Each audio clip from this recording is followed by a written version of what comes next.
ঘরে প্রবেশের সময় কোন দোয়া পাঠ করতে হয়?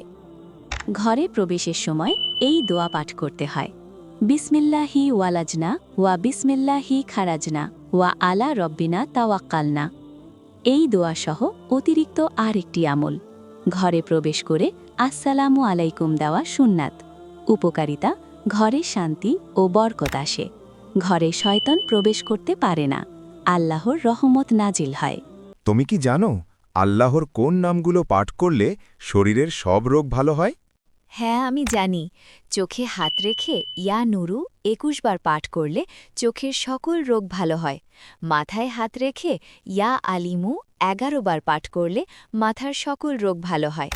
পেটে হাত রেখে ইয়া বাতিনু ২১ বার পাঠ করলে পেটের সকল রোগ ভালো হয়।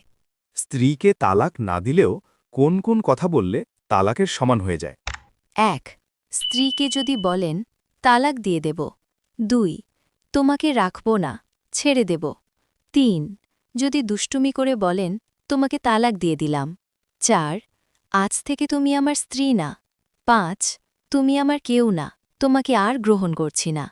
স্বামী স্ত্রী সম্পর্ক মহান আল্লাহ তাআলার অনেক বড় নেয়ামত, তাই তালাক সম্পর্কিত কোনো কথা বলার আগে ১০০ বার ভাবুন। যে ব্যক্তি কোনো নারীর দিকে খারাপ নজরে তাকায়, তার সম্পর্কে আমাদের নবী পাক সাল্লাল্লাহু আলাইহি ওয়াসাল্লাম কি বলেছিলেন তা জানলে আপনি অবাক হয়ে যাবেন। একটি মেয়ের দিকে তাকিয়ে আমরা বড়জোর ৫ মিনিট মজা পাই, কিন্তু আল্লাহর রাসূল সাল্লাল্লাহু আলাইহি ওয়াসাল্লাম বলেছেন, যে ব্যক্তি কোনো নারীর দিকে খারাপ নজরে তাকায় সে আসলে তার চোখের জেনা করে, আর এই চোখের জেনার কারণে কেয়ামতের দিন অর্থাৎ হাসরের ময়দানে তার চোখে গরম সীসা গলিয়ে ঢেলে দেওয়া হবে।